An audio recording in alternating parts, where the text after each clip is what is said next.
We don't need their lumber. We have more lumber than they do. We don't need Canada. That was the promise made in early 2025. It was a bold declaration of American independence. It was supposed to bring jobs back to our sawmills. It was supposed to put America first. But 6 months later, the bill has arrived. And you are the one paying for it.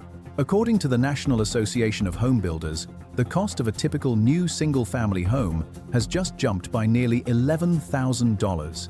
That is not the price of land. That is not the cost of labor. That is just the added cost of lumber tariffs. $11,000 wiped out of your pocket before you even turn the key in the door. While Washington celebrates a tough stance on trade, the American housing market is quietly suffocating. We were told these tariffs would protect us. We were told they would punish Canada. But when you look at the cold, hard math, Canada isn't the one being punished. They are pivoting, they are adapting, and we are the ones left trapped inside a wall of our own making. Why are new homes so expensive right now? Did the tariffs actually work, or did they just trigger a silent crisis? And the most terrifying question of all, is the American construction industry collapsing under the weight of its own protectionism? I'm going to show you the data that the politicians won't. We are going to look at the mechanics of a supply chain that is breaking in real time. We will track the domino effect that is destroying the rental market. And we will reveal Mark Carney's strategic countermove that might leave the U.S. isolated for decades. This is not just a story about wood.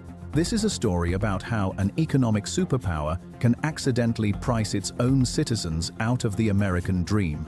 Welcome to the breakdown. The mechanics. The clogged machine. To understand why your rent is going up, or why that starter home is now out of reach, we have to look at the plumbing of the U.S. economy. Imagine the housing market is a living body. Lumber is the blood. It frames our walls. It supports our roofs. It is the skeleton of 90% of American homes. Now, imagine you deliberately squeeze the main artery that supplies that blood.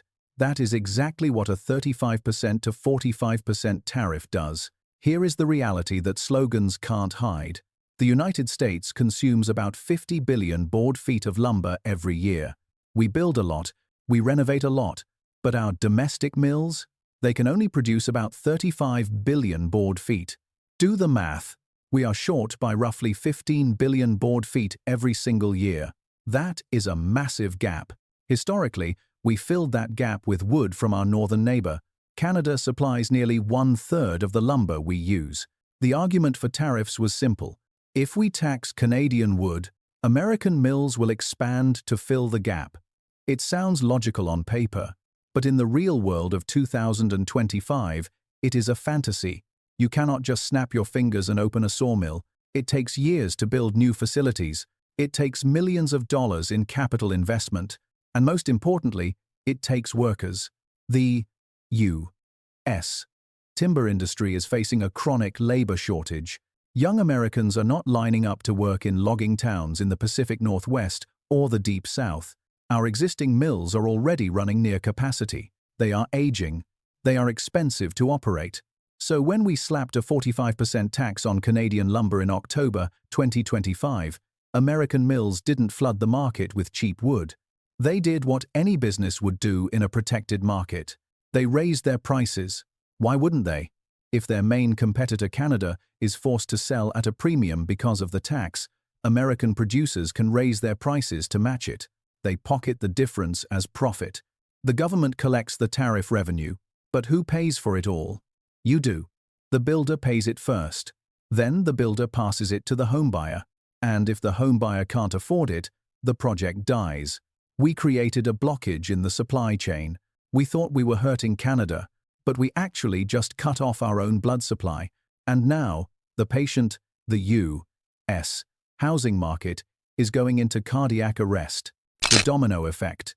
The hidden cost. Most people think this issue stops at the lumber yard. It doesn't.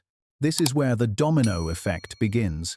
Let's look at the home builders in high-growth states like Texas and Florida. These are the engines of the American housing market. But right now, they are hitting the brakes. Why? Because builders operate on thin margins and strict budgets. Imagine you are a contractor. You quote a family $400,000 for a new house. You sign the contract. 2 weeks later, the tariffs kick in fully. Suddenly, the lumber package for that house costs $12,000 more than you estimated. Your profit margin is gone. You are actually losing money if you build that house. So what do? You cancel the contract. Or you invoke an escalation clause, forcing the family to pay more. We are seeing a wave of project cancellations across the Sun Belt. Housing starts are dropping. Permits are stalling. This creates a scarcity of new homes. And in Economics 101, when supply drops and demand stays high, what happens to prices? They explode. This tariff is fueling construction inflation at the worst possible time. We are already dealing with high interest rates.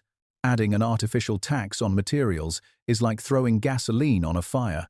Now, let's talk about the second domino, the rental trap.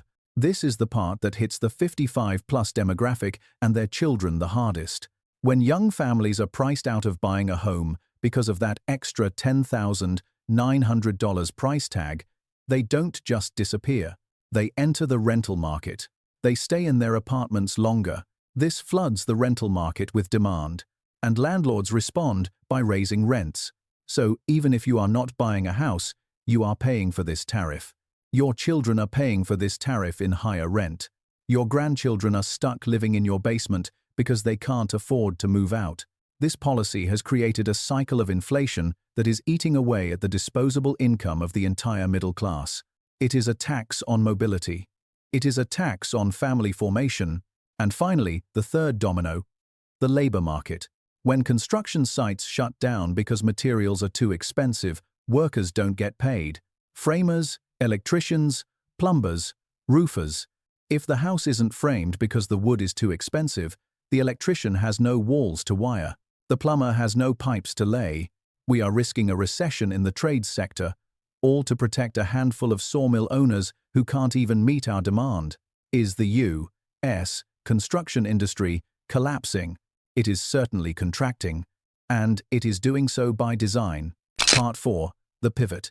The Canadian Countermove. While Washington was busy building walls, Canada was busy building bridges. Enter Mark Carney, the former central banker, now serving as Prime Minister in this timeline of late 2025. He understands global finance better than almost anyone. When the U.S. hiked tariffs to 45%, Carney didn't throw a temper tantrum. He didn't start a shouting match on social media. He executed a silent pivot. In August 2025, Ottawa announced a massive $1.25 billion support package for the forestry sector. But here is the key detail that American media missed: $500 million of that was specifically earmarked for market diversification. That is diplomatic speak for, we are going to stop selling to the United States. Carney knows that relying on a volatile, protectionist neighbor is a strategic weakness, so he turned his eyes west, toward Asia. Japan has always valued high-quality Canadian wood for their traditional post and beam housing. South Korea is undergoing a massive green building boom. Vietnam is becoming the factory of the world and needs endless packaging and construction materials. Canada began subsidizing shipping routes to these nations. They sent trade delegations to sign long-term, fixed-price contracts. They shifted from selling raw lumber to selling engineered wood products, high-value, high-tech timber that Asia is hungry for. The results are already showing up in the data. Exports to the U.S. are dipping, but exports to non-U.S. markets are ticking up significantly. This is a structural shift. It takes time to build these relationships, but once they are built, they are sticky. Asian buyers value reliability. They sign contracts for 5, 10 years. Once a Canadian mill commits its supply to a Japanese builder, that wood is gone.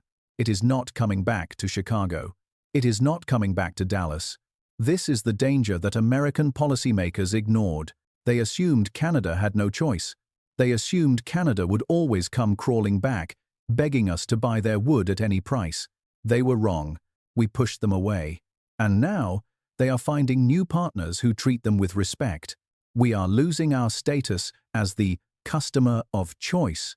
Think about the long-term consequences of this. What happens in 2026 or 2027 if the US housing market rebounds and we need more wood? We will call Canada, and they might pick up the phone and say, "Sorry, we are sold out. Our production is committed to Tokyo until 2030. What happens to US home prices then? They don't just go up, they skyrocket. We have traded short-term protectionism for long-term insecurity. We have turned a neighbor into a competitor. The resonance point, the wall or the prison? This brings us to a difficult question, a question that every American concerned about the future of this country needs to ask. What is the true purpose of protectionism in the 21st century? We are told it is a shield, a wall to keep foreign competitors out, a wall to protect American jobs. But we need to look at the data, not the rhetoric. When you build a wall to keep cheap goods out, you are also locking high prices in. Is the wall we built to keep competitors out actually a prison wall locking Americans inside with inflation? Did protectionism safeguard American interests? Or did it just open the door for Canada's global ascent? While we were busy taxing their wood, they were busy upgrading their economy to compete on the global stage. While we were trying to save yesterday's jobs, they were positioning themselves for tomorrow's markets. And here is the scary part. Lumber is just the beginning. This playbook, using tariffs as a blunt weapon, is being applied to steel, to aluminum, to energy. If we continue down this path of isolation, we won't just be paying $10,000 more for a house. We will be paying more for our cars, more for our appliances, more to heat our homes. History has taught us this lesson before. In the 1930 seconds, the Smoot-Hawley tariffs were supposed to save American farmers. Instead, they deepened the Great Depression and strangled global trade. Are we sleepwalking into the same trap? We are creating an economy where the government picks winners and losers. And right now, the losers are the young couple trying to buy their first home. The losers are the retirees watching inflation eat their savings. The losers are the builders who want to build but can't afford the nails and the wood. The winner? Ironically, it might be Canada, because we forced them to evolve. We forced them to stop being dependent on us. We gave them the push they needed to become a true global player, and we are left with the bill, conclusion, and flywheel. So, let's summarize the wreckage. A policy designed to put America first has put American homebuyers last. We have a shortage of 3 billion board feet that we cannot fill. We have added nearly $11,000 to the cost of every new home, and we have pushed our most reliable ally into the arms of Asian markets. This is the definition of an economic backfire. The housing market is resilient, but it is not invincible. If we don't rethink this approach to trade, the American dream of ownership will become a luxury good, available only to the ultra-wealthy. And the middle class will become a permanent renter class. That is not the future we were promised, but it is the future we are building, one expensive plank of wood at a time. I want to hear from you. Are you seeing these costs in your area? Are you a builder who has had to cancel projects? Or are you looking to buy and feeling priced out? Let me know in the comments below. We need to have this conversation before it's too late. But if you think the lumber crisis is bad, there is another supply chain shock forming on the horizon. And this one doesn't just affect your house, it affects your car, your groceries, and your heat. I'm talking about the looming energy crisis of 2026. When tariffs hit oil, the game changes completely. Click here to watch that investigation next. You cannot afford to miss it. Stay skeptical. Stay informed.